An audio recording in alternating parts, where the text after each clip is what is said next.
Bismillahirrahmanirrahim. Assalamualaikum warahmatullahi wabarakatuh. Tabi'un. Yang terhormat Ibu Oktari SPD selaku Kepala UPTD SDN 55 Gedong Tataan. Yang saya hormati Bapak Ibu Guru UPTD SDN 55 Gedong Tataan yang sudah bersedia meluangkan waktunya untuk mengikuti diseminasi penyebaran pemahaman dan penerapan pembelajaran budaya positif dalam rangka pemenuhan tugas saya untuk melengkapi modul 1.4 ini. Tak lupa pula, marilah kita panjatkan puji syukur kepada kehadirat Allah Subhanahu wa Ta'ala yang telah memberikan kesehatan dan kesempatan kepada kita semua sehingga kita bisa melaksanakan diseminasi ini dalam keadaan yang sehat walafiat.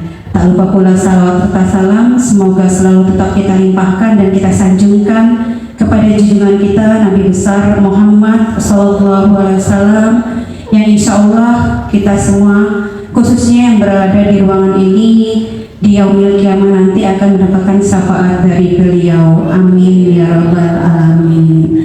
Sekali lagi saya ucapkan terima kasih kepada teman-teman semua yang sudah memberikan dukungan kepada saya, khususnya kepada Ibu Kepala Sekolah yang telah memberikan waktu untuk saya melakukan diseminasi ini.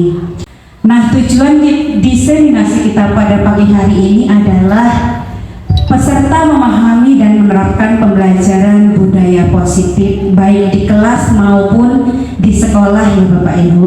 Mungkin dari Bapak Ibu sudah banyak yang menerapkannya, tetapi Bapak Ibu tidak tahu bahwa itu adalah budaya positif. Saya yakin, apalagi Bapak Ibu guru hebat UPTD SDN 55 Gedong Tataan ini ya, mungkin sudah semua menerapkan, tetapi oh ternyata itu budaya positif ya. Nah, sebelumnya saya ingin memberikan pertanyaan pemantik kepada Bapak Ibu. Bapak Ibu cukup menjawab setuju atau tidak setuju. Pertanyaan pertama, hukuman dapat mendisiplinkan anak. Bapak Ibu setuju atau tidak? Setuju. Ada yang setuju, ada yang tidak. Tidak apa-apa, semua jawaban benar ya. Coba saya ingin tahu siapa yang setuju. Silakan tunjuk jari. 1, 2, 3, 4, 5. Oke, baik. Pak Muslim, apa alasan Bapak memilih setuju? Terima kasih. Kaitan dengan untuk memberikan hukuman kepada peserta didik agar dia disiplin, ini saya sangat setuju, mengingat bahwa setiap peserta didik itu tidak semua anak bisa memahami dengan cara yang lemah lembut. Jadi ada kalanya anak itu memang harus diberi hukuman atau punishment baru mereka memahami sehingga terjadi perubahan yang diharapkan. Demikian. Terima kasih. Terima kasih untuk Bapak Muslim ya. Ya mungkin itu betul menurut Pak Muslim ya, tapi nanti kita lihat dulu ya Bapak Ibu. Siapa tadi yang menjawab tidak setuju? Oke, baik. Coba Bu Citra jelaskan kenapa tidak setuju. Terima kasih Bu Septi. Saya menjawab tidak setuju karena cara mendisiplinkan anak itu tidak harus dengan memberikan hukuman. Contohnya saja, mendisiplinkan anak itu kita membuat kesepakatan dengan anak itu sendiri. Jadi kesalahan anak itu tidak harus kita berikan hukuman. Begitu menurut saya. Terima kasih. Beri tepuk tangan untuk kedua teman kita yang sudah menjawab. Saya tidak menyalahkan dua-duanya, saya membetulkan dua-duanya. Nanti Bapak Ibu akan tahu jawabannya setelah kita selesai materi ini ya Bapak Ibu ya. Ini masih rahasia ya.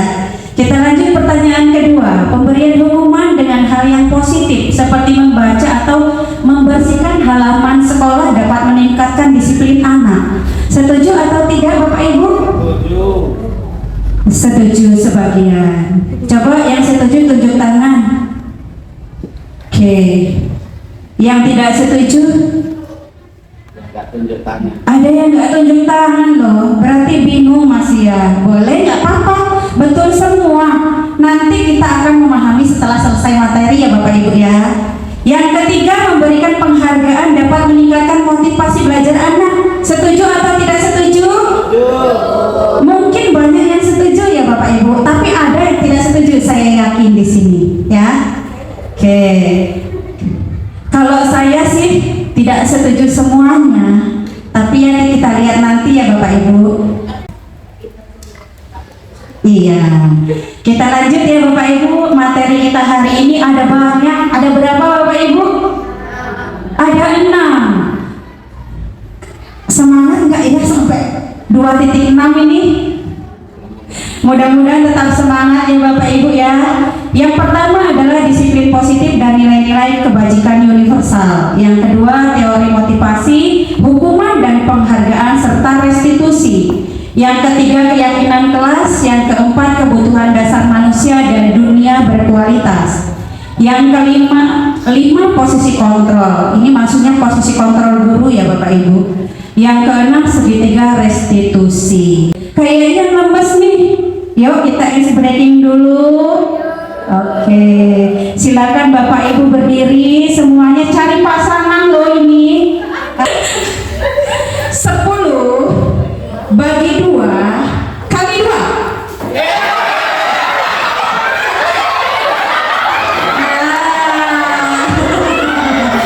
Oke, baik, terima kasih Bapak Ibu.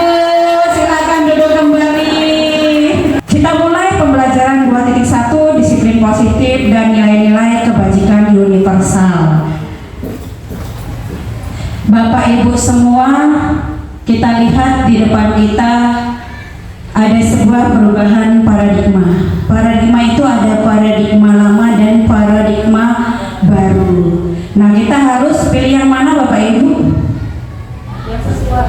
Paradigma baru atau lama? Yang sesuai. Yang sesuai. Tetapi seharusnya kita memilih paradigma baru ya Bapak Ibu. Kita jangan berada di zona nyaman terus ya Bapak Ibu ya. Kita lakukan perubahan walaupun sedikit demi sedikit, walaupun perubahan yang kecil, tetapi konsisten. Mari kita bersama-sama berkolaborasi, kita adakan perubahan terutama terhadap pembelajaran kita di kelas untuk anak-anak didik kita. Ada perubahan paradigma teori kontrol, ada teori pilihan dari Dr. William Glasser. Ini ada 4. Yang pertama, ilusi guru mengontrol murid. Yang kedua, ilusi bahwa semua penguatan positif, efektif dan bermanfaat. Yang ketiga, ilusi bahwa kritik dan membuat orang merasa bersalah dapat menguatkan karakter. Yang keempat, ilusi bahwa orang dewasa memiliki hak untuk memaksa. Apakah benar ini? Kita lihat. Ilusi guru mengontrol murid. Semua perilaku punya tujuan, bahkan untuk perilaku yang tidak disukai. Untuk itu, pada dasarnya guru tidak dapat memaksa siswa untuk berbuat sesuatu jika siswa tersebut memilih untuk tidak melakukannya. Walaupun guru tampaknya sedang mengontrol perilaku siswa, tetapi sebenarnya siswa sedang mengizinkan dirinya untuk dikontrol. Hal ini karena kontrol guru menjadi kebutuhan dasar yang dipilih oleh siswa. Tadi contohnya Bu Okta dianggap guru ya, kalian murid. Nah, posisi Bu Okta ini ngontrol kalian. Walaupun dipaksa, itu tidak dipaksa seperti sama Bu Okta tadi ya, tetapi kalian mau memberikan. Artinya kalian mau dikontrol oleh guru ya Bapak Ibu. Lanjut, ilusi bahwa semua penguatan positif, efektif dan bermanfaat. Penguatan positif merupakan bentuk-bentuk kontrol untuk mempengaruhi siswa agar mengulangi suatu perilaku tertentu, usaha untuk mengontrol siswa tersebut. Dalam jangka waktu tertentu, kemungkinan siswa tersebut akan menyadarinya dan mencoba untuk menolak bujukan guru, atau mungkin akan menjadi tergantung pada pendapat guru untuk berusaha. Banyak siswa ya yang katanya lebih nurut sama guru dibandingkan sama orang tua di rumah. Betul, banyak. Tetapi ada juga yang tidak.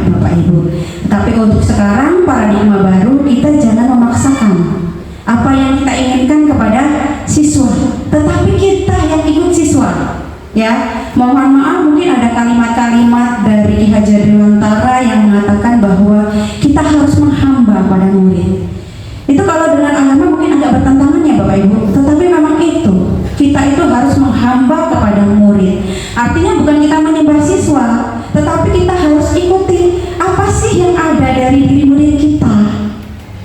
Setiap siswa itu sudah mempunyai bakatnya masing-masing ya Bapak Ibu ya. Ada yang misalnya bakatnya menari, ada yang bakatnya di matematika. Kita jangan memaksakan. Kamu harus bisa semua, nak. Tidak seperti itu. Tetapi bakat yang sudah ada dari dalam diri siswa tadi kita kembangkan, kita yang membantunya, kita yang menuntunnya. Ya Bapak Ibu ya. Kalau kita ibaratkan kita ini seorang petani, ya kita yang menyemai benih-benih tadi. Karena ada benih kalau kita semai, kita urus dengan benar-benar, mereka akan tumbuh sempurna. Tetapi kalau kita biarkan saja, ya mungkin akan ditumbuhi ilalang dan sebagainya ya Bapak Ibu ya. Di situ. Kita lanjutkan yang ketiga, ilusi bahwa kritik dan membuat orang merasa bersalah dapat menguatkan karakter. Contohnya kita marah-marah sama siswa kita karena siswa kita datang terlambat. Apa mereka besok pagi akan datang tepat waktu? Belum tentu Bapak Ibu. Tetapi yang ada karakter mereka terbunuh. Ya Allah, saya kesiangan hari ini. Bu Guru udah marah sama saya membuat kecewa Bu Guru. Nah, terus kepikiran akhirnya mereka nggak konsentrasi belajar Bapak Ibu. Ya, saya juga seperti itu dulu. Ketika ada siswa saya terlambat, ada siswa alasan, kenapa datang terlambat?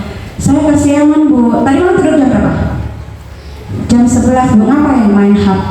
Besok-besok lagi jangan main HP ya? Seperti itu Bapak Ibu.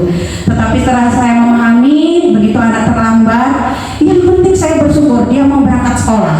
Daripada telat nggak berangkat sekolah Bapak Ibu, ya. Saya sangat merindukan murid-murid saya itu semua datang di kelas. Terlambat datang, oke. Pada mereka juga menyadari Bapak Ibu. Begitu masuk, assalamualaikum Bu. Bu, mohon maaf ya Bu terlambat. Oh iya, silakan ya Bapak nak, silakan duduk. Ya. Jadi kita harus memahami keadaan murid. Kenapa dia terlambat? Nah, kita jangan mencari dia sisi salahnya saja, tetapi apa sih alasannya? Kita lanjut ya Bapak Ibu ya. Kita lihat apakah makna disiplin. Disiplin ini berasal dari bahasa Latin yaitu disciplane. Tulisannya Bapak Ibu ya, karena saya bukan guru bahasa Inggris nih. Nah, yang artinya adalah belajar. Jadi kita sebagai seorang guru itu harus selalu belajar dan belajar. Jangan berhenti sampai di situ Bapak Ibu. Kita harus terus belajar. Kita harus disiplin ya Bapak Ibu ya. Nah, makna asal dari kata ini berkonotasi dengan disiplin diri dari murid-murid ya Bapak Ibu. Disiplin diri membuat orang menggali potensinya menuju sebuah tujuan apa yang dia hargai. Namun dalam budaya kita, makna kata disiplin telah berubah menjadi sesuatu yang dilakukan seseorang pada orang lain untuk mendapatkan kepatuhan. Ini pasti, ya Bapak Ibu ya. Yang kita terapkan disiplin di sini pasti ini, sesuatu yang dilakukan seseorang pada orang lain untuk mendapatkan kepatuhan. Betul atau tidak Bapak Ibu? Kita menerapkan disiplin di kelas harus ikut peraturan kita, harus patuh dengan peraturan kita. Nah, cenderung umumnya adalah menghubungkan kata disiplin dengan tidak kenyamanan, tidak nyaman Bapak Ibu, ya. Bukan dengan apa yang kita hargai atau pencapaian suatu tujuan mulia. Anak-anak kalau dibuat peraturan kan biasanya tidak nyaman ya. Jadi di sini penghargaan itu tidak boleh ya Bapak Ibu, karena bisa menghukum, bisa mengurangi ketepatan, bisa tidak efektif, bisa juga merusak hubungan. Ya, tuh Bapak Ibu ya. Jadi nanti kalau kenaikan kelas, kalau mau ngasih hadiah, silahkan dikasih semua. 30 siswa, 30-nya dikasih semua dengan hadiah yang sama, dengan ucapan yang sama ya Bapak Ibu ya, yang memotivasi mereka. Intinya kita tidak boleh membeda-bedakan anak. Contoh pengakuan atau apresiasi kebajikan. Nah, kemarin saya perhatikan, ini maksudnya kalimat bu gurunya ya, pak gurunya. Nah, nilai kebajikannya adalah rasa empati besar sekali. Rasa empatinya besar sekali. Situasinya pada saat menolong murid baru di kelas kita. Nah, kita kalau kepada murid seperti itu, nanti otomatis murid juga akan mengikuti perilaku kita, ya Bapak Ibu ya. Saya menghargai, berarti nilai kebajikannya adalah kepedulianmu. Pada saat kamu membantu teman-teman di tugas kelompok, ketika ada tugas kelompok, anak-anak ini saling membantu. Itu berarti mereka memiliki rasa peduli. Nilai kebajikannya tadi rasa peduli. Ada rasa empati, ada rasa peduli, tanggung jawab, menghormati orang lain, ya Bapak Ibu ya. Di situ. Terima kasih untuk apa? Misalnya untuk sesuatu. Berarti rasa terima kasih anak-anak sudah mengerjakan tugas hari ini dengan baik, walaupun ada yang masih mengerjakannya ibaratnya separuh, ada yang keluar dari materi. Nah, kita lihat di sini. Ini ada pertanyaan. Oke, yang pertama. Tugas ini Bapak Ibu ya, perbedaan hukuman dan konsekuensi. Nah, Bapak Ibu tinggal memilih. Ini hukuman atau konsekuensi? Beda ya Bapak Ibu ya, hukuman sama konsekuensi. Yang pertama, mencatat 100 kali di dalam buku kalimat. Saya tidak akan terlambat lagi. Terus anak suruh nyatet nih. Kalimat saya tidak akan terlambat lagi sebanyak 100 kalimat, 100 kali. Karena apa dia nak? Kesalahannya tadi apa? Terlambat datang ke sekolah. Menurut Bapak Ibu ini hukuman apa konsekuensi? Hukuman. Yang kedua, lari mengelilingi lapangan basket 2 kali karena terlambat hadir di sekolah. Hukuman apa konsekuensi? Hukuman. Ini semua pilih hukuman ya. Oke. Murid diminta untuk push up 15 kali karena tidak menggunakan masker ke sekolah. Hukuman apa konsekuensi? Coba konsekuensi tunjuk. 1, 2, 3, 4. Oke. Menggantikan kertas tugas teman yang telah dicoret-coret. Hukuman apa konsekuensi? Ini satu suara ya, konsekuensi. Seperti nomor 2 tadi ya, hukuman ya. Oke.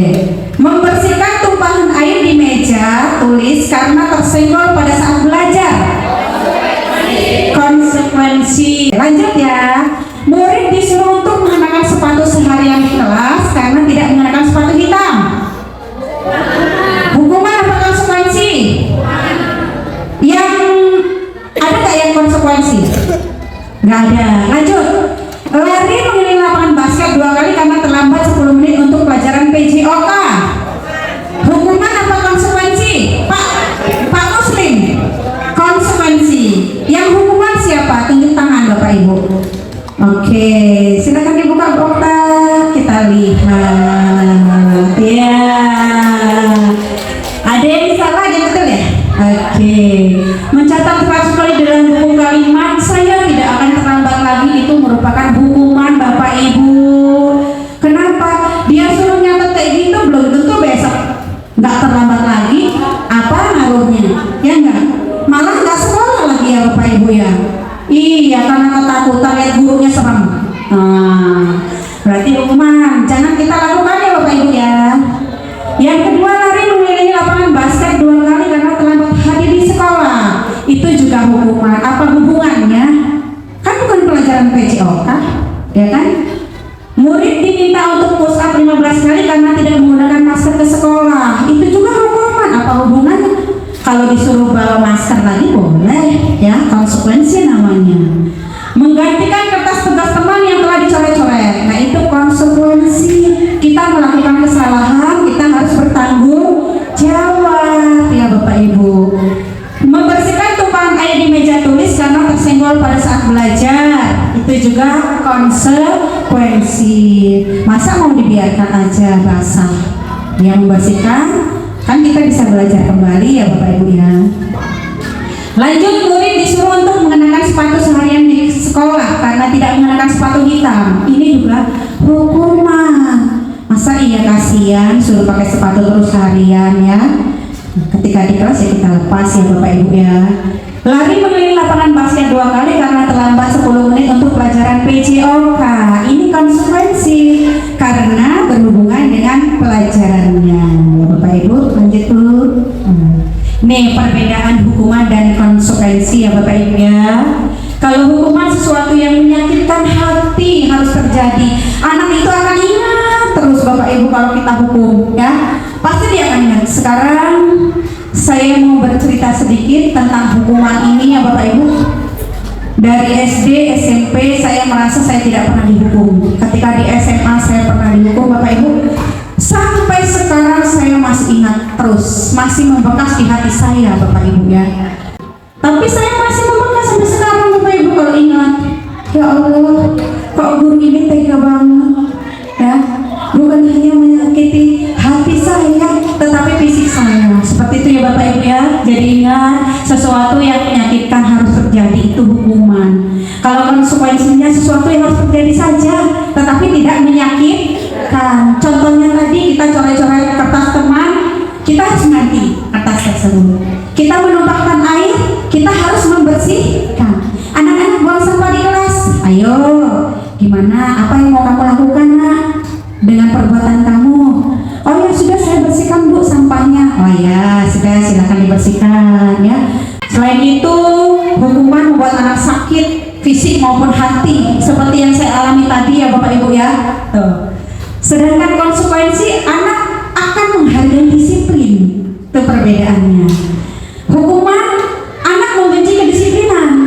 Sedangkan konsekuensi, anak menghargai kedisiplinan. Paksaan kalau hukuman, kalau konsekuensi stimulus tanggapan. Kalau di hukuman mendorong anak menyakiti diri sendiri, kalau di konsekuensi mendorong anak agar mudah menyesuaikan dirinya. Kalau di hukuman konsep dirinya yang buruk, kalau di konsekuensi konsep dirinya baik. Ya, berlawanan ya Bapak Ibu ya. Kalau di hukuman anak belajar untuk menyembunyikan kesalahan, kalau di konsekuensi anak belajar untuk mematuhi peraturan. Jadi yang mau kita pakai yang mana Bapak Ibu? Konsekuensi, betul ya? Kita mulai dari sekarang ya Bapak Ibu. Nah sekarang materi yang kedua yang terakhir ini adalah restitusi. Bapak Ibu sudah pernah mendengar kata restitusi? Sudah? Oke. Apa itu restitusi? Boleh dibacakan Bu Pia?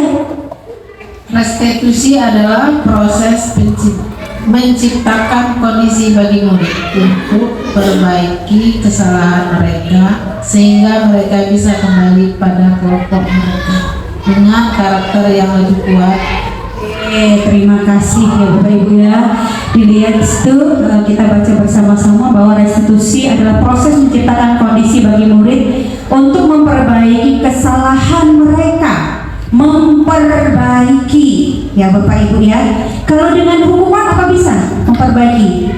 Tidak Bapak Ibu, tetapi kita gunakan restitusi sehingga mereka bisa kembali pada kelompok mereka dengan karakter yang lebih kuat lagi. Kalau kita gunakan hukuman, mereka merasa malu, merasa minder dengan teman-temannya ya Bapak Ibu ya. Beda dengan restitusi ini ya Bapak Ibu. Tuh, itu menurut Gosen 2004 ya. Nah ini bedanya tadi hukuman, konsekuensi, restitusi ya. Hukuman sesuatu yang menyakitkan harus terjadi, konsekuensi sesuatu yang harus terjadi, sedangkan restitusi adalah pilihan. Jadi kita lihat ya Bapak Ibu ya, kalau hukum itu sifatnya apa Bapak Ibu? Sifatnya apa yang bawah? Negatif ya. Kalau konsekuensi sifatnya apa? Netral, menetralkan ya. Sedangkan restitusi sifatnya positif. Restitusi itu pilihan, menguatkan untuk murid atau anak dalam jangka waktu panjang. Korban mendapatkan ganti, murid mendapatkan penguatan, masalah terpecahkan, murid belajar bertanggung jawab untuk perilakunya, fokus pada pemecahan masalah dalam jangka waktu panjang. Apa yang kamu yakini, apa yang bisa kamu lakukan untuk memperbaiki masalah ini, dan murid akan menghormati dirinya dan orang lain. Bapak Ibu, ciri-ciri restitusi ini ada 9. Yang pertama bukan untuk menebus kesalahan, namun untuk belajar dari kesalahan. Yang kedua memperbaiki hubungan. Yang ketiga tawaran bukan paksaan. Yang keempat, restitusi menuntut untuk melihat ke dalam diri. Yang kelima, restitusi mencari kebutuhan dasar yang mendasari tindakan. Yang keenam, restitusi diri adalah cara yang paling baik. Yang ketujuh, restitusi fokus pada karakter bukan tindakan. Yang kedelapan, restitusi fokus pada solusi. Yang kesembilan, restitusi mengembalikan murid yang berbuat salah pada kelompoknya. Itu ya Bapak Ibu ya. Sudah habis materi yang kedua ya Bapak Ibu ya. Masih semangat? Oke, mau dilanjut apa gimana? Lanjut dulu ya Bapak Ibu ke pembelajaran 2.3, yaitu keyakinan kelas. Oke, Bapak Ibu sudah sering mendengar ya keyakinan kelas? Sudah, bahkan di semua kelas sudah membuat keyakinan kelas. Sudah, saya yakin Bapak Ibu semua sudah bisa, tetapi kita belajar lagi tentang keyakinan kelas. Mengapa kita memiliki peraturan harus menggunakan helm bila mengendarai kendaraan roda 2? Coba, kenapa? Supaya apa? Nyaman, aman, keselamatan. Biar nggak ditilang. Pasti takut sama polisi dulu yang pertama, kan? Tetapi sebenarnya bukan itu harusnya yang tadi betul. Keselamatan saya dari dalam diri saya nih, saya pakai helm untuk keselamatan. Saya pakai helm supaya aman, supaya nyaman. Ya Bapak Ibu, itu yang bagusnya dari dalam diri. Mengapa pada saat pandemi kita memiliki peraturan 3M, menggunakan masker, mencuci tangan, menjaga jarak 1,5 m? Mengapa? Menjaga kesehatan biar nggak tertular penyakit. Ada yang lain jawabannya? Aman dari virus. Berarti itu kan dari dalam diri kita ya, menjaga kesehatan. Nah, ada kok peraturan yang pakai itu karena disuruh peraturannya. Nah, berarti itu dari luar ya Bapak Ibu ya. Yang betul tadi yang diucapkan oleh Bu Okta, oleh Bu Mus, bahwa untuk kesehatan kita tuh dari dalam diri kita berarti. Nah, untuk mendukung motivasi intrinsik kembali ke nilai-nilai keyakinan lebih menggerakkan seseorang dibandingkan mengikuti peraturan-peraturan. Kalau zaman dulu kita peraturan semua ya Bapak Ibu ya, peraturan di kelas harus ini, harus itu, harus itu, harus itu. Yang buat guru, ya enggak? Siswa dilibatkan tidak? Tidak. Tetapi untuk sekarang di kurikulum Merdeka, kita rubah peraturan itu menjadi keyakinan kelas yang dibuat oleh seluruh warga kelas, baik itu siswa maupun guru. Ya Bapak Ibu ya. Ada enggak? Namanya sudah berubah keyakinan kelas, tapi yang buat masih guru. Ada enggak? Ada tidak? Ada. Ada? Kalau ada, mulai nanti semester yang akan datang kan kita udah mulai baru lagi nih ya. Kita buat keyakinan kelas berdasarkan langkah-langkah yang benar ya, melibatkan semua warga kelas ya. Jangan hanya gurunya saja yang buat ya. Nah, nilai-nilai keselamatan atau kesehatan inilah yang kita sebut dari soal yang tadi ya Bapak Ibu ya. Dari soal nomor 1 tadi pakai helm sama pakai masker. Ini kita sebut suatu keyakinan. Nah, yakin kalau pakai masker akan sehat, yakin kalau pakai helm akan selamat. Itu maksudnya Bapak Ibu ya. Bukan yakin kalau pakai helm nggak ditilang polisi ya. Itu bukan keyakinan, tetapi fakta dari eksternal, dari luar ya, takut sama polisi ya Bapak Ibu. Yaitu nilai-nilai kebajikan universal yang disepakati secara tersirat dan tersurat, lepas dari latar belakang suku, agama, bahasa maupun negara. Keyakinan kelas ini hendaknya jangan terlalu banyak Bapak Ibu ya. Kalau terlalu banyak, muridnya susah ingatnya. Jadi jangan terlalu banyak sehingga mudah diingat dan dipahami oleh semua warga kelas. Terus semua warga kelas hendaknya ikut berkontribusi dalam pembuatan keyakinan kelas melalui kegiatan curah pendapat. Jangan gurunya saja yang membuat keyakinan kelas. Nah, kita buat nih, anak-anak kumpulkanlah, kita akan buat keyakinan kelas hari ini. Apa kelas seperti apa sih yang kalian inginkan? Nah, Bu, saya pengen kelas saya yang indah, saya pengen kelas yang bersih, saya pengen kelas yang macam-macam jawaban mereka. Oke, semua akan ibu tampung ya. Silakan anak-anak tuliskan satu saja keyakinan kelas yang anak-anak inginkan. Nah, bagikanlah kertas ini misalnya Bapak Ibu, boleh kertas post-it. Oh, nanti kan mereka nulis, saya ingin kelas yang ini banyak sekali pendapat. Kita satukanlah pendapat mereka tadi. Kalau kita tulis semua siswanya 30 keyakinan kelas kita. Banyak kan enggak? Kebanyakan, karena keyakinan kelas tidak boleh terlalu banyak. Boleh kalau 5 apa 6 boleh ya. Kita satukan. Mungkin saya pengen kelas saya bersih, pengen kelas saya indah, pengen kelas saya ini. Kita satukan jadi satu Bapak Ibu ya. Disatukan, kita buat kalimat yang positif. Anak-anak juga kita minta untuk menuliskan kalimat yang positif, jangan negatif ya Bapak Ibu. Saya ini masih salah buat keyakinan kelas ya. Tidak boleh membuli. Itu kalimat positif apa negatif? Negatif. Jangan ada kata tidak boleh ya.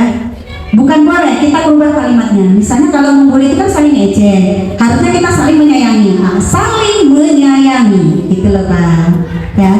Jadi kalimatnya jangan sampai negatif, harus positif ya Bapak Ibu. Tidak boleh datang terlambat.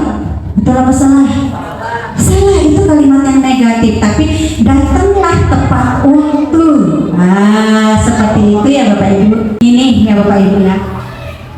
Awalnya peraturan kelas, kita berkembang menjadi keyakinan kelas, berkembang kembali menjadi lingkungan. Dari keyakinan kelas tadi pasti akan tercipta lingkungan yang positif. Nah, setelah tercipta lingkungan positif akan tercipta kembali budaya positif. Karena budaya positif itu banyak, sampai 2.6 ya Pak Lila. Itu semua budaya positif, budaya yang bagus. Lanjut ya Bapak Ibu ya. Kegiatan pendalaman keyakinan kelas ini bisa menggunakan tabel T atau tabel Y. Kalau tabel T itu tampak seperti, tidak tampak seperti. Ini mungkin Bapak Ibu sudah pernah mendengar ya. Tampak seperti itu datang tepat waktu. Tidak tampak seperti sering hadir terlambat Bapak Ibu ya. Itu bedanya. Lawannya, kita sebagai guru harus terus memotivasi mereka. Terus, saya juga salut sama Pak Muslim tiap pagi berdiri di mana? Depan gerbang nyalamin anak ya. Saya sempatnya kalau piket aja ya Pak, nemenin Pak Muslim kalau piket. Kalau nggak piket nggak nemenin Pak Muslim ya. Jatah hari Rabu saya kan piket hari Rabu. Jadi saya temenin Pak Muslim. Karena kalau setiap hari saya ini mau melihat kelas saya Pak, kadang belum disapu, kadang depan masih kotor gitu. Nah kalau bisa ya Bapak Ibu, mari mulai hari ini kita gantian ya, yang piket yang piket hari Senin temenin Pak Muslim untuk berdiri di gerbang menyambut siswa. Hari Selasa siapa yang piket? Temenin Pak Muslim. Nanti saya bayangkan kalau Pak Muslim nggak ada, siapa yang menyambut siswa ya? Betul. Saya udah kebayang ke masa yang akan datang, Ibu ya. Jadi mulai sekarang ayo deh kita bersama-sama, minimal yang piket kita temanin Pak Muslim setiap hari Senin, yang piket Senin yuk kita menyambut siswa di depan gerbang. Hari Selasa yang piket hari Selasa, hari Rabu yang piket hari Rabu. Kasih ya Pak Muslimnya sendirian terus ya Pak ya. Ya. Bisa ya Bapak Ibu, kita temanin Pak Muslim, minimal yang piket deh yang nemenin ya. Salah, tidak ada sesuatu yang tidak bisa kalau kita mau berusaha ya Bapak Ibu. Siap? Semangat Bapak Ibu ya. Oke. Nah untuk tabel Y tuh di sampingnya terlihat berempati terhadap perasaan orang lain. Terdengarnya satu orang berbicara, yuk saya bantu. Nah kan kalau dia berucap yuk saya bantu, nah terlihatnya anak itu kan berempati kepada temannya ya enggak? Kalau ada temannya misalnya aduh saya nggak bisa mengangkat itu, yuk saya bantu yuk. Nah berarti kan terdengar itu dia berbicara seperti itu, terlihatnya dia berempati terhadap perasaan orang lain. Nah berperilaku, tersenyum ramah dan sebagainya ya Bapak Ibu ya. Kita bisa terapkan kepada anak-anak anak-anak kita, minimal kita kasih contoh dulu deh supaya anak-anak kita bisa ikut. Gimana anak-anaknya mau bagus katanya kalau gurunya tidak bagus. Jadi kita ini akan menjadi teladan bagi murid-murid kita. Ya Bapak Ibu ya, bisa? Bisa, pasti bisa. Ya, UPTD SDN 55 Gedong Tataan pasti bisa. Ya, yuk semangat ya, UPTD SDN 55 Gedong Tataan bisa, bisa, bisa. Ya, sesinya. Oke. Lanjut ya Bapak Ibu ya. Ini ada soal lagi loh. Siap? Selalu kembalikan buku ke tempatnya. Ini peraturan Bapak Ibu. Kalau keyakinan kelasnya apa? Kira-kira kata-katanya. Keyakinan kelas ingat tadi ya Bapak Ibu, menggunakan kata positif dan apa? Kebajikan universal. Yang tadi loh, ada empati, ada tanggung jawab, ada menghargai orang lain. Coba apa kalimatnya? Letakkan buku pada tempatnya. Oke, kita tampung ya. Nanti kita lihat jawabannya ya Bapak Ibu ya. Oke. Dilarang mengganggu orang lain. Ini kan kalimat negatif kan? Nah, apa kalimat positifnya? Coba. Dilarang sama tidak boleh sama Bu Silvi. Sayangi teman. Oke. Hadir di sekolah 15 menit sebelum pembelajaran dimulai. Datang tepat waktu. Awal waktu, maunya awal waktu, tapi nggak tahu nanti ya. Dilarang melakukan kekerasan. Sayangi teman. Oke. Dilarang menggunakan narkoba. Jangan kalimat negatif. Sayangi dirimu sendiri. Boleh. Nanti kita lihat ya. Bergantian atau menunggu giliran. Antri. Gunakan masker. Kesehatan. Boleh. Bagus. Jangan berlari di kelas atau koridor. Selalu berhati-hati. Oke, kita buka ya Bu Okta. Siap. Kalimat peraturan kelasnya selalu kembalikan buku ke tempatnya. Berarti apa keyakinan kelasnya? Tanggung jawab. Berarti anak itu harus bertanggung jawab. Dilarang mengganggu orang lain. Menghormati orang lain. Hadir di sekolah 15 menit sebelum pembelajaran dimulai. Berkomitmen ya. Dilarang melakukan kekerasan.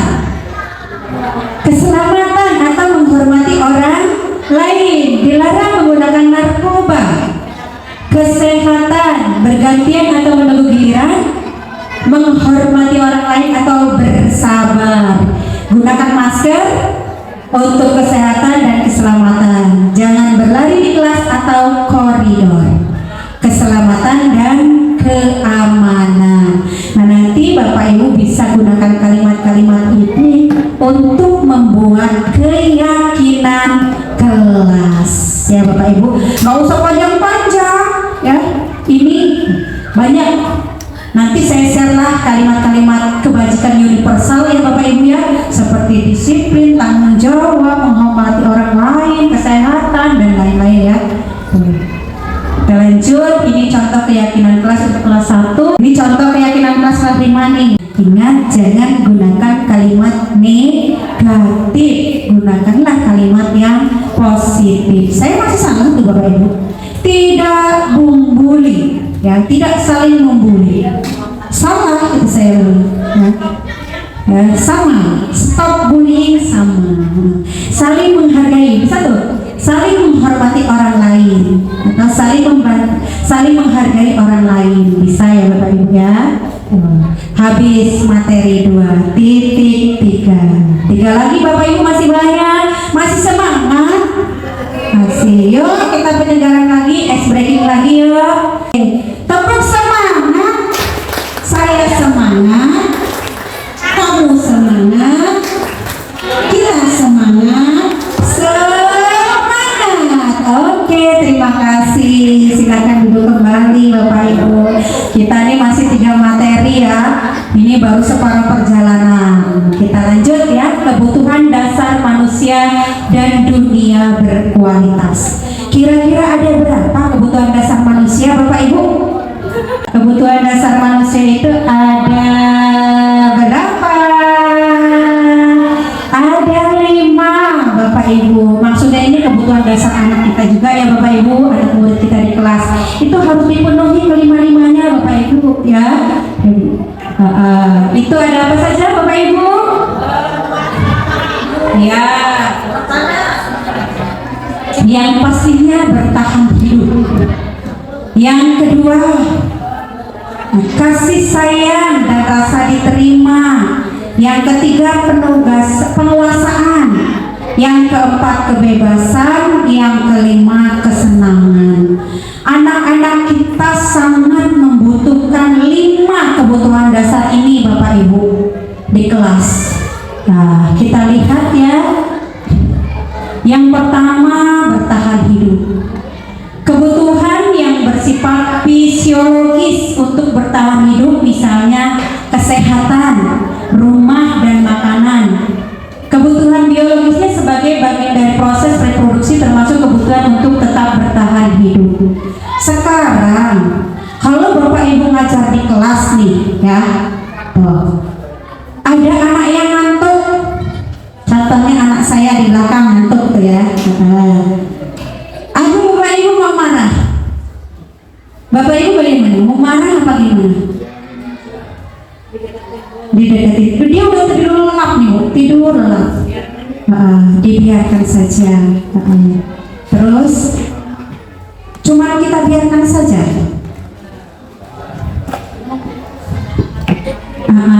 Jangan dibangunin, dibiarin dulu sampai sore ya Bapak. Oh. Nah, ketika anak ngantuk tadi, kita biarkan dulu. Kalau kita elus aja, Bu. Nanti dia bangun. Kaget malu, nggak apa-apa nak, nggak apa-apa. Jangan langsung. Dia pasti kaget udah malu duluan kan. Oh, nggak apa-apa sayang, tidur aja. Tanya, kenapa ngantuk? Tadi malam nggak tidur.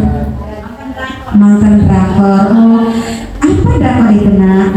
Jelasin sama dia kan. Ada manfaatnya nggak ya drakor itu? Ternyata enggak. Kita nggak tahu Bu, Pak.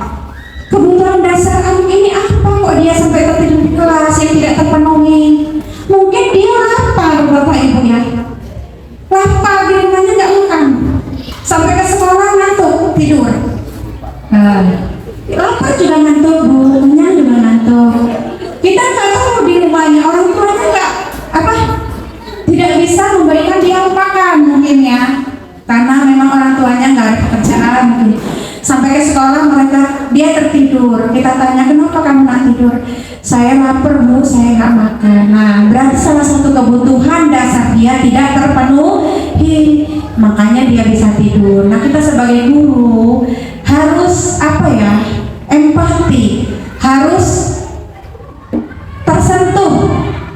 Oh, anak ini berarti memang ada alasan kenapa dia tertidur, karena dia salah satu kebutuhan dasarnya tidak terpenuhi, dia tidak makan. Nah, bagaimana caranya? Oh, kita sebagai guru, ya udah makan dulu nak, nggak apa-apa, kamu nggak usah ikut pelajaran di sini, ibu berikan apa misalnya nasi uduk atau apa. Nah, di situ ya Bapak Ibu ya.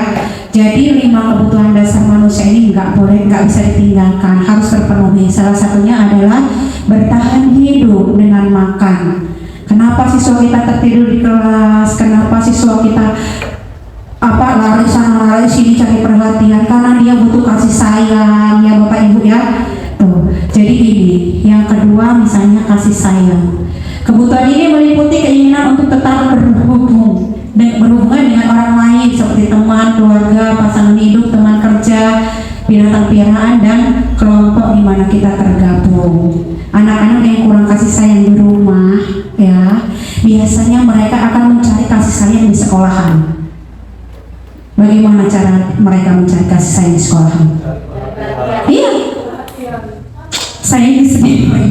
Iya, dengan cara cari perhatian, nakalin temannya lah, yang ganggu temannya, ngambil barang temannya, dan lain-lain. Sebenarnya dia itu lagi apa? Mencari kasih sayang Bapak Ibu ya. Dia betul-betul mencari perhatian, di rumah tidak pernah diperhatikan. Dia mencari perhatian di sekolahan. Siapa tahu Bapak Ibu guru saya bisa ngasih perhatian kepada saya. Saya harus berbuat ulah supaya saya diperhatikan. Nah, seperti itu ya Bapak Ibu ya. Saya juga dulu kalau ada murid nakal, murid apa, murid ini, saya ngerasain, Masya Allah benar ya Allah, apa di rumahnya nggak dididik dalam hati saya ya Bapak Ibu ya. Tuh. Tapi sekarang ternyata seperti itu. Mereka di sini nih cari perhatian terhadap kita karena memang di rumah kurang perhatian ya Bapak Ibu. Jadi kita harus berikan perhatian lebih kepada anak tersebut. Kenapa anak kamu seperti ini? Nggak apa-apa Bu, saya cuma mau ini. Ya udah, sekarang maunya gimana?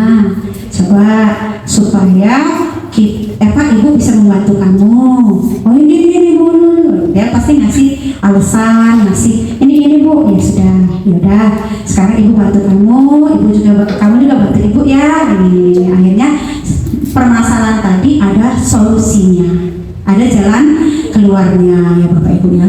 Selain kasih sayang ada penguasaan. Pasti Bapak Ibu menemukan di kelas ada salah satu murid yang pengennya saya jadi pemimpin. Ada apa-apa saya Bu, semua mau dia, semua mau murid itu ada pasti di dalam satu kelas. Nah itu artinya dia belum menguasai. Gimana caranya kita lihat di sini? Bagaimana anak-anak dengan kebutuhan dasar yang tinggi biasanya ingin menjadi pemimpin, suka mengamati sebelum mencoba hal yang baru dan merasa kecewa bila melakukan kesalahan. Nah seperti itu Bapak Ibu. Kadang-kadang ada anak yang apa-apa dia, memang artinya mau ya. Nah di situ artinya mereka membutuhkan penguasaan. Kebutuhan dasarnya adalah menguasai. Kita jangan patahkan, kita dukung, tetapi jangan juga terus anak itu yang kita dukung. Coba nak, kamu kan bisa seperti ini, ajar deh teman kamu, yuk ajarin temennya. Nah, kan seperti itu. Lanjut, yang tadi kebebasan. Anak-anak dengan kebutuhan kebebasan yang tinggi, menginginkan pilihan, mereka perlu banyak bergerak, suka mencoba-coba, tidak terlalu terpengaruh orang lain, dan senang mencoba hal yang baru dan menarik. Ini contoh-contoh anak kinestetik ya Bapak Ibu ya. Nggak mau diam, kerjaannya sana sini. Jangan kita patahkan Bapak Ibu. Ketika dia orang di sana, diam, duduk di tempat, jangan kemana-mana. Sudah, anak itu udah diam duduk di tempat, ya udah saya nggak mau ngapa-ngapain, saya nggak mau berkembang. Di dalam hati dia ikut kita Bapak Ibu duduk di tempat, tapi dia udah terpatahkan nih bakat yang ada di dalam diri dia tadi. Sudah kita patahkan, sudah kita hancurkan, dia juga merasa hancur. Sudah, tetapi kalau ada mulut seperti itu, kamu maunya apa nak? Bu, saya mau ini. Oh ya sudah. Yang bagusnya di mana? Misalnya, saya maunya di luar Bu, saya mau ini. Ya sudah, yuk coba kita keluar, kita cari ada nggak pembelajaran itu di luar. Nah, seperti itu ya Bapak Ibu ya. Jadi kita ikuti apa sih yang ada di dalam diri anak. Kebutuhan dasarnya harus kita penuhi. Yang terakhir adalah kesenangan. Anak-anak dengan kebutuhan dasar kesenangan yang tinggi biasanya ingin menikmati apa yang dilakukan. Mereka juga bisa berkonsentrasi tinggi saat mengerjakan hal yang disenangi. Mereka suka permainan dan suka mengoleksi barang, suka bergurau, suka melucu, juga menggemaskan. Pasti setiap anak itu punya potensi masing-masing, punya kelebihan masing-masing ya. Jadi jangan lupakan 5 kebutuhan dasar manusia. Ini maksudnya untuk anak kita, anak didik kita Bapak Ibu ya. Kebutuhan yang pertama adalah bertahan hidup, kasih sayang dan rasa diterima, penguasaan, kebebasan, dan kesenangan. Jadi jangan sampai anak itu tertekan oleh kita. Nah, untuk materi 2.4 selesai ya Bapak Ibu ya. Ini kita lanjut ke 5 posisi kontrol guru. Mungkin di antaranya sering kita lakukan. Ini ada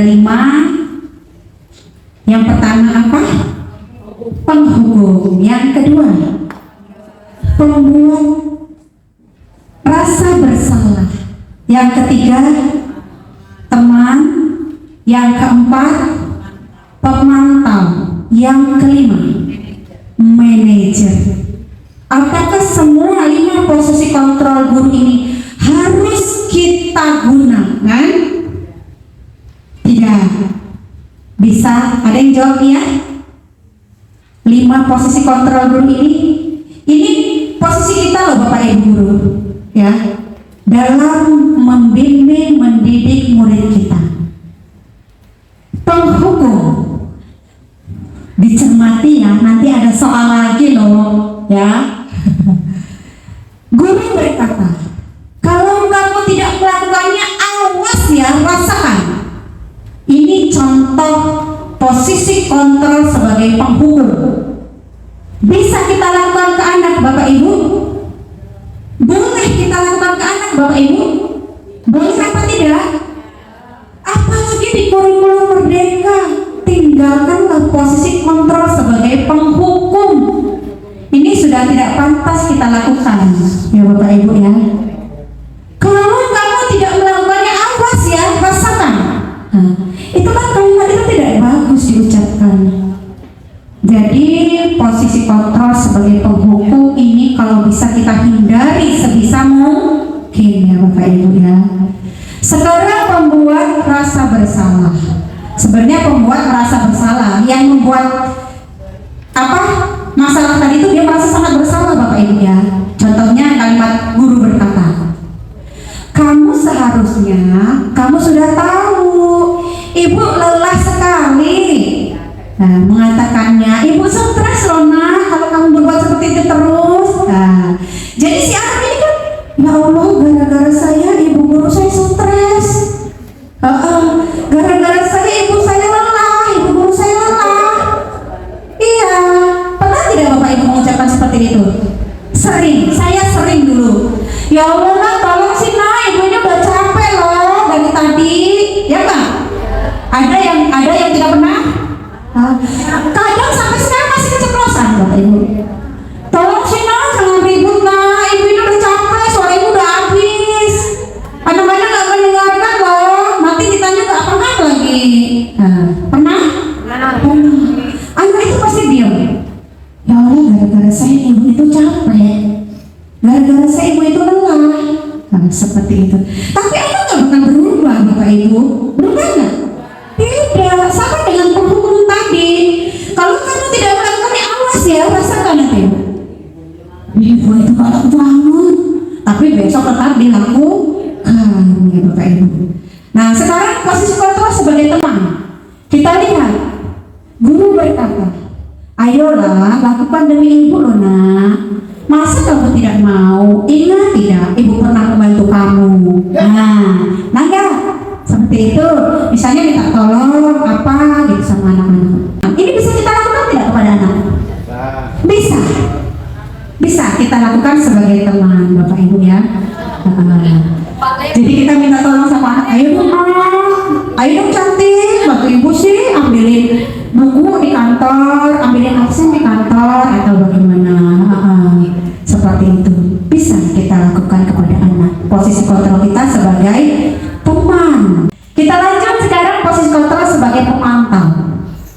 Kalimat yang diucapkan guru, apa peraturannya? Dia melanggar nih, nggak masuk datang terlambat. Emang apa peraturan kelas kita? Jadi dia diam, merasa apa ya? Tapi dia merasa, oh saya ini diawasi sama guru saya ini harus seperti ini, harus seperti itu. Nah, kita memantau anak, mengawasi anak, ya. Tetapi mereka bisa menyesuaikan diri. Oh berarti saya besok gini. Nah seperti itu ya Bapak Ibu. Nah yang terakhir adalah posisi kontrol sebagai manajer. Contoh perkataan guru. Apa yang kita yakini? Apa yang bisa kau lakukan, kerjakan untuk memperbaiki masalah ini? Coba nak, apa alasanmu? Coba bagaimana cara kamu memperbaiki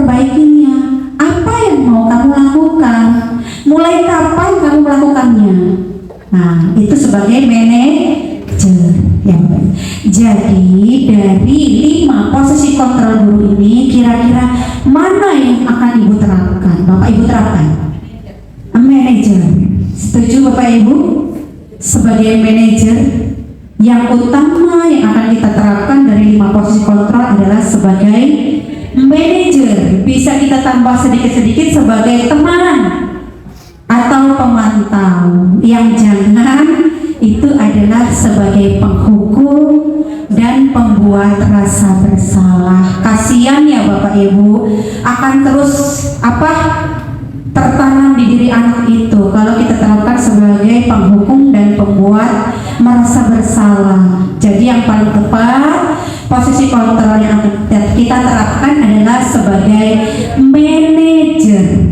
Nah, ini berhubungan dengan segitiga restitusi di materi terakhir yang akan kita bahas Bapak Ibu ya.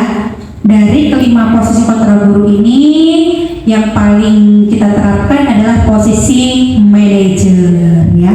Karena seorang manajer akan mengatur anak-anaknya dengan hal sesuatu yang positif. Dia akan bertanya apa alasannya, apa keyakinan kelasnya, kemudian bagaimana cara memperbaikinya, tetapi bukan mencari siapa yang salah. Ya Bapak Ibu ingat, kita jangan mencari kesalahan siswa, karena setiap orang itu pasti pernah berbuat salah. Kita juga seperti itu ya. Ada tugas lagi. Halo.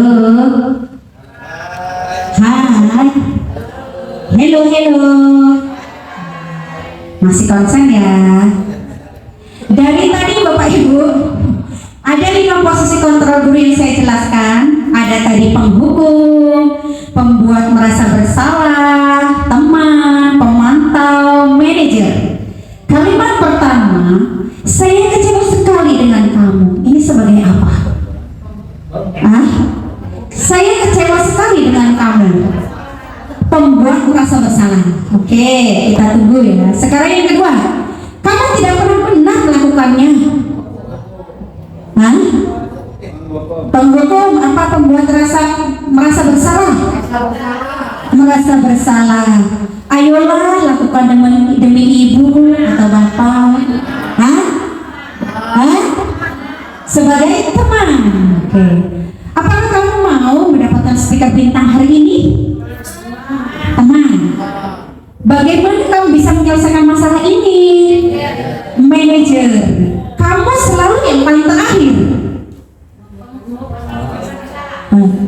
Kenapa sih kamu selalu yang paling terakhir kerjanya? Apa tuh? Pembuat merasa bersalah. Oke, kita lihat jawabannya.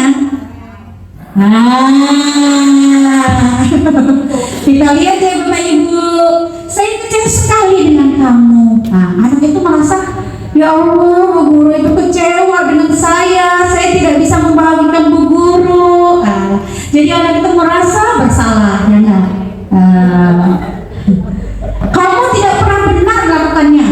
Kalimatnya aja udah pernah dengeran ya Bapak Ibu. Itu sebagai seorang penghukum, iya. Ayolah lakukan demi ibu atau demi bapak. Berarti posisi kita sebagai teman. Apakah kamu mau mendapatkan stiker bintang hari ini? Itu kita sebagai pemantau, ya. Bagaimana kamu bisa menyelesaikan masalah ini? Itu sebagai manajer. Kamu selalu paling terakhir. Itu berarti sebagai penghukum, Bapak Ibu. Jangan kita lakukan ya Bapak Ibu ya. Ingat tadi yang utama kita lakukan 5 posisi kontrol guru adalah manajer. Kita sebagai manajer di kelas itu, ya. Jadi hindarilah 5 posisi kontrol itu, diantaranya adalah penghukum dan pembuat merasa bersalah. Karena itu akan selalu membekas di hati anak-anak kita. Ya, lanjut Bu. Sudah habis materi 2.5. Semangat Bapak Ibu. Kita sudah masuk ke dalam materi yang terakhir 2.6, ya, segitiga restitusi. Ini yang harus sering kita lakukan terhadap anak kita Bapak Ibu ya. kita sudah belajar tentang 5 posisi kontrol guru sebagai penghukum, pembuat merasa bersalah, pemantau, teman, dan manajer. Sekarang bagaimana kita menyelesaikan masalah-masalah yang ada di kelas kita atau di sekolah kita? Kita gunakan dengan segitiga restitusi. Ini ada 3 segitiga restitusi. Yang pertama adalah menstabilkan identitas. Yang kedua, validasi tindakan yang salah. Yang ketiga, menanyakan keyakinan. Dari menstabilkan identitas itu kita bisa, setiap orang pasti pernah melakukan kesalahan. Kamu bukan satu-satunya yang pernah melakukan ini. Nah, itu kalimat yang kita ucapkan kepada anak kita. Berarti kan kita menerapkan. Stabil lagi nih identitas anak tadi yang merasa bersalah. Sudah dia merasa bersalah, oh berarti bu guru itu tidak menyalahkan saya. Berarti saya ini tidak salah. Saya berarti tidak melakukan kesalahan. Nah, itu artinya kita menstabilkan identitas dulu. Kemudian validasi tindakan yang salah. Contohnya, kamu tentu punya alasan mengapa kamu melakukan ini. Adakah cara yang lebih efektif untuk mendapatkan apa yang kamu butuhkan? Nah, jadi kita cari, kita tanya apa alasannya dia melakukan itu, ya. Itu fungsinya untuk validasi tindakan yang salah. Kemudian keyakinan kelas apa yang telah kita sepakati, nak? Nah, kamu ingin menjadi orang yang seperti apa? Nah, itu artinya kita sudah menanyakan keyakinan kelas, ya Bapak Ibu. Nah, bagaimana contohnya untuk segitiga restitusi ini? Kita lanjut ya Bu ya. Contoh menstabilkan identitas. Gambar hanya pemanis ya Bapak Ibu ya. Untuk melakukan ini maka kita harus meyakinkan si anak dengan cara mengatakan kalimat berikut tadi yang contohnya ya. Berbuat salah itu tidak apa-apa. Tidak ada manusia yang sempurna. Saya juga pernah melakukan kesalahan seperti itu. Kita bisa menyelesaikan masalah ini. Bapak Ibu tidak tertarik mencari siapa yang salah, tapi Bapak Ibu ingin mencari solusi dari permasalahan ini. Ini contoh kalimat-kalimat yang stabilkan identitas. Yang kedua, validasi tindakan yang salah. Untuk melakukan ini, maka kita harus meyakinkan si anak dengan cara mengatakan kalimat berikut. Contohnya, kamu bisa saja kan melakukan hal yang lebih buruk, tapi kamu tidak melakukannya kan, nak? Terus kamu pasti punya alasan mengapa melakukannya. Apa yang penting bagi kamu? Kamu boleh tetap berusaha menjaga sikap itu, tapi tambahkan sikap yang lain yang baru ya nak. Maukah kamu belajar cara lain untuk mendapatkan yang kamu butuhkan tanpa harus memukul? Misalnya ini dia berantem ya Bapak Ibu ya. Apakah kamu bisa melakukan lebih baik besok lagi? Nah seperti itu ya Bapak Ibu contoh kalimatnya. Nah untuk yang selanjutnya adalah menanyakan keyakinan. Nah, untuk melakukan ini maka kita harus meyakinkan si anak dengan cara mengatakan kalimat.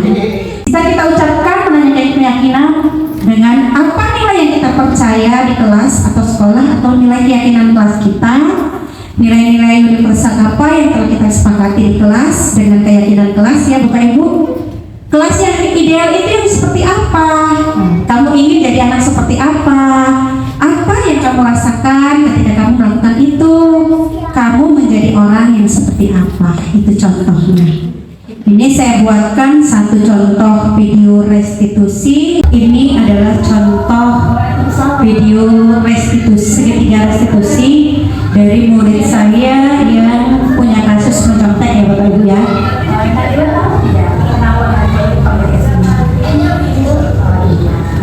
Ibu tadi mendapatkan laporan dari tempat Najwa. Katanya tadi Najwa mencontek ya? Iya, saya dimahami. Yang menurut Najwa, mencontek itu perbuatan yang baik atau tidak? Baiklah. Nah, setiap manusia itu pasti pernah melakukan kesalahannya ya. Ibu juga pernah melakukan kesalahan. Najwa juga pernah melakukan kesalahan. Nah, contohnya sekarang ada yang mencontek ya. Tetapi ibu tidak ingin mencari siapa yang salah. Ibu membantu Najwa menyelesaikan permasalahan Najwa. Pasti Najwa punya alasan kenapa Najwa mencontek. Apa alasannya? Saya sekarang tidak belajar. Oh iya, karena Najwa tidak belajar.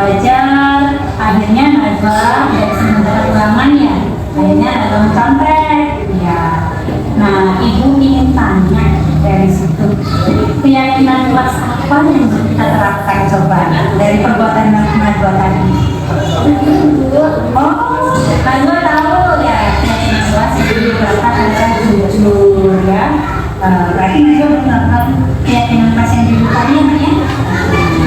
Nah, sikap begitu itu baik untuk kita ya, baik untuk Najwa ya. Nah, apa yang akan Najwa lakukan supaya Najwa tidak mengalami?